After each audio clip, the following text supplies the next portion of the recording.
We called the first pump, the second one just happened today, and we called that too on our previous video yesterday, and we're about to call the third one incoming as well, because there's a round 3 incoming, guys, a round 3 pump, and there were white swan events as well today. How do we predict things? So beautiful. But let's begin. First things first, from Bitcoin Magazine. New: BlackRock's Bitcoin exchange traded product is now officially trading on the London Stock Exchange. Wonderful, meaning more liquidity going to be pouring into Bitcoin, guys, right? I think that's why this was one of the reasons why Bitcoin went to like what was it? Let's see how high Bitcoin went today. It went to 114k, right? There's a possibility Bitcoin can head to like 124, 125k, back to its previous all-time high, by the way, right? That people aren't realizing. And we're just going to keep seeing these white swan events if the USDT.dominance chart approves of it, right? So that's what we're going to be connecting the dots in today's video, guys. And there's a bunch more white swan events that happen with the Fed meeting as well. Okay, so here's the game plan. So we called, let's see, where was the first pump? I think here was the first pump, correct? Yes. The second pump happened right now. Is there going to be a round 3 pump? Okay, a round 3 pump is a question we have to figure out now, right?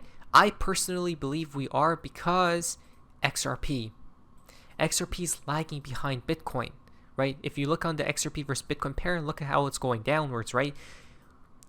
And XRP is basically always the last mover, okay?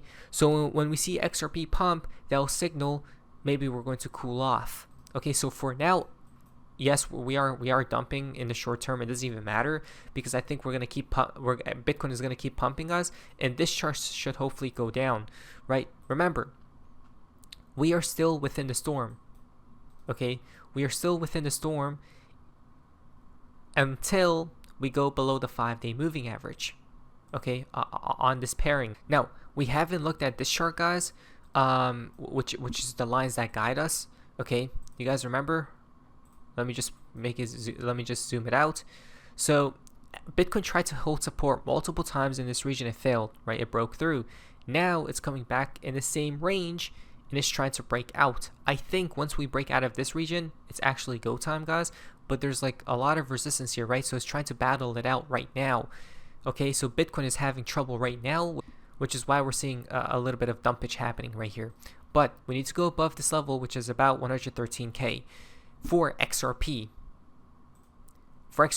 let's see. Wow, that's so crazy, guys. For XRP, this one line, 250, okay, 250, holding it down like never before, right? That's what we called on our on the other video when we were talking about this chart as well. It's this 250 level for XRP specifically. That's kind of trouble. Right, it's a troublemaker.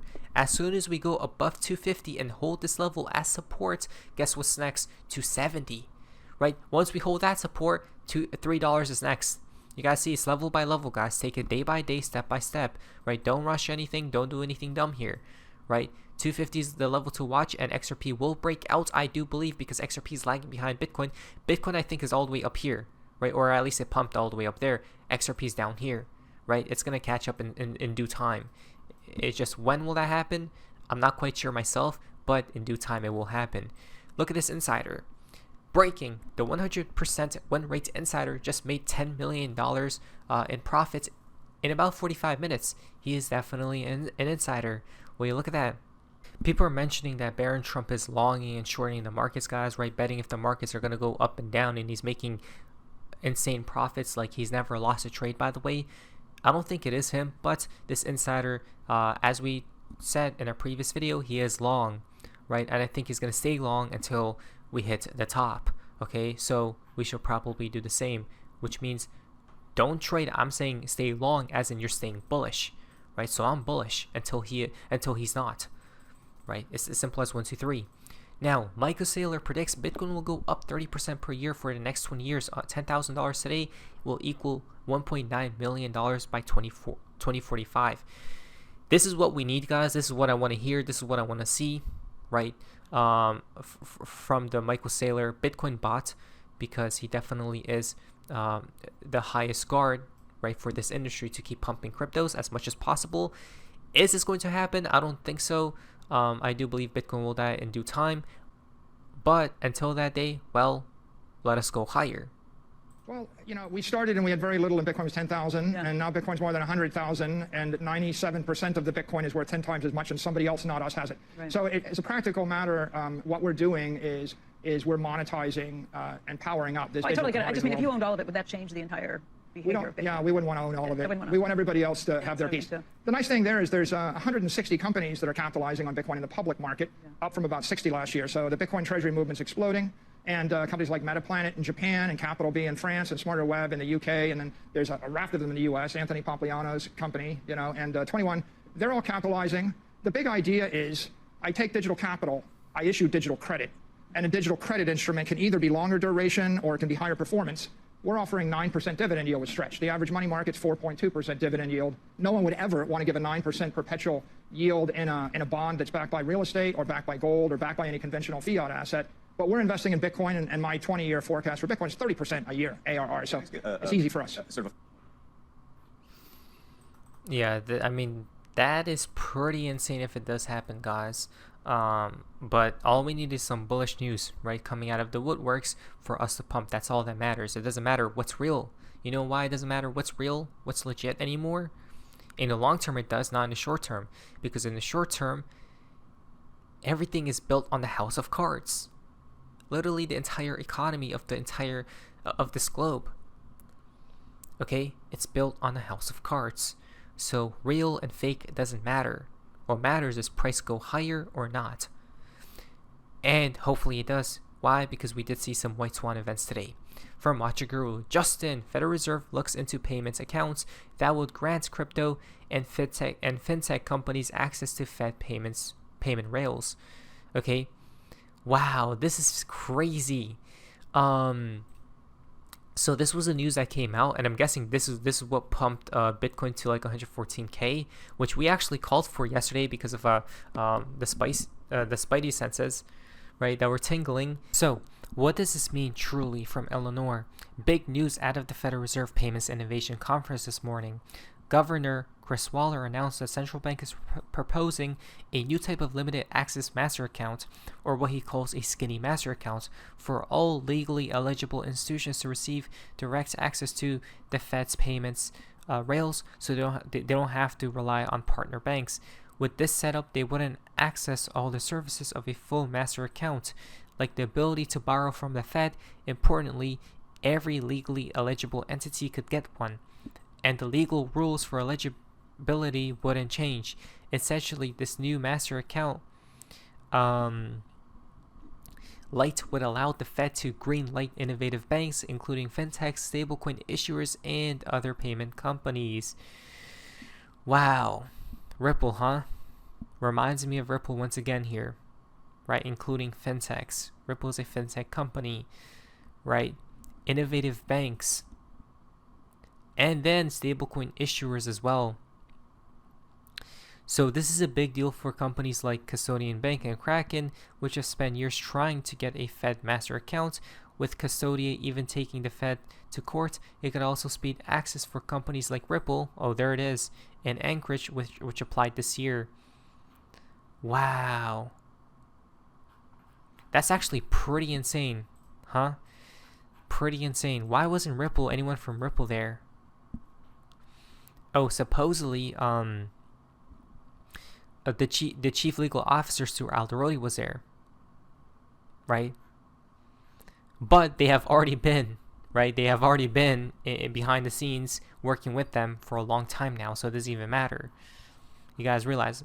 But here's my prediction. Once again, I think some news is coming out for XRP, right, which will pump it.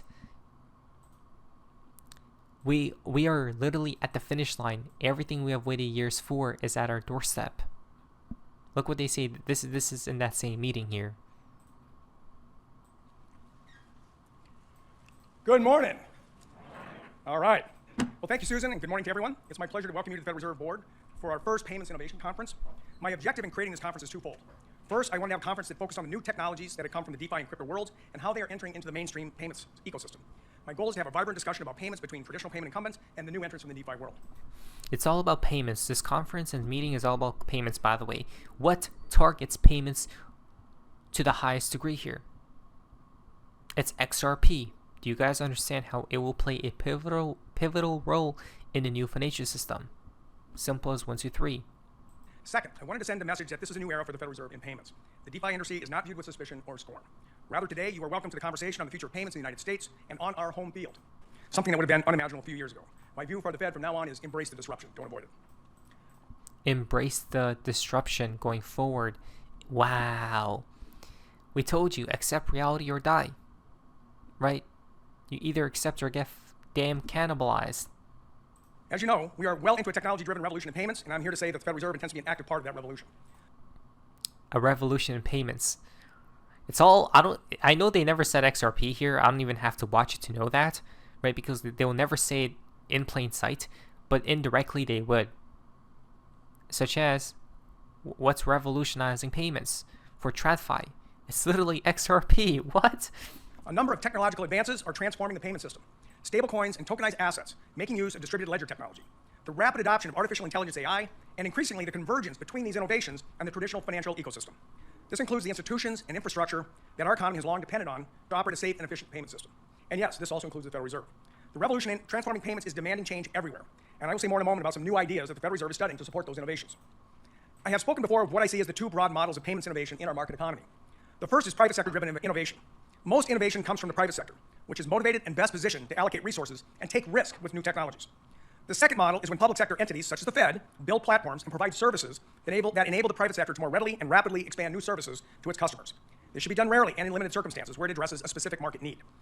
You know what I find so weird about this conference is that they shouldn't even do it because there's no point of doing it. What the purpose of this meeting, by the way, is to tell the public that they're going to change systems, right? But they're not going to willfully just accept a new system. It's going to be through force, which will be a crisis, right? So this is all a show on what they're doing here, in my honest opinion. The posture of public institutions, including the Federal Reserve, should be to acknowledge and embrace private sector innovation that can improve the payment system while preserving its safety and stability, which are as essential to the new generation of innovators as they are to legacy institutions. Now let me pull back a moment and remind everyone how we got here. Since nearly its founding, the Federal Reserve System has worked to facilitate payment and settlement system efficiency alongside the private sector. From the beginning, the clearing services provided by the reserve banks obviated the need for daily movements of cash in armored cars with heavily armed guards. Long before we started speaking of the payment rails that are facilitating the kind of innovation we're discussing today, the Fed was running trains on steel rails. Yup, now it's taking days on days to transfer money across the globe, plus it's expensive, plus it's inefficient, right? All that needs to be updated, and it's only the one thing that it comes back to. It's XRP, literally. To deliver and clear paper checks traveling across the country. FedWire began conducting interbank transfers through telegraph wires in the early 20th century. Fast forward today, where we have multiple infrastructures that settle interbank transfers in real time. Today's conference will focus on private sector-driven innovation. We have assembled 100 private sector innovators who are leveraging cutting-edge technology to create new possibilities in the payments landscape. Our panelists are engaging in integrating traditional financial payment rails with distributed ledgers, developing new products and services in the digital asset ecosystem, and leveraging AI in the payment system. It's worth noting that the firms engaged in these activities include banks, asset managers, retail payment firms, technology companies, as well as crypto-native fintechs. This is an acknowledgement that distributed ledgers and crypto assets are no longer on the fringes, but are increasingly woven into the fabric of the payment and financial system. Indeed, now, guys, right. We know it's going to be updated and upgraded in due time. So all we need to do is just wait, right? They're going to flip the switch soon. Then tomorrow, the meeting comes amid a flurry of crypto activity on the Hill tomorrow, including 2 industry roundtables, right? So there's just so much external events happening, guys, for the cryptocurrency industry, right? I think it's because we're gonna pump. You guys realize this, right? This wouldn't have been all this stuff wouldn't have come out if we were gonna dump. Simple as 1, 2, 3. We're gonna go higher. Prepare. Not financial advice, and we called it again. But anyways, that's Sophie's Macy's. See ya.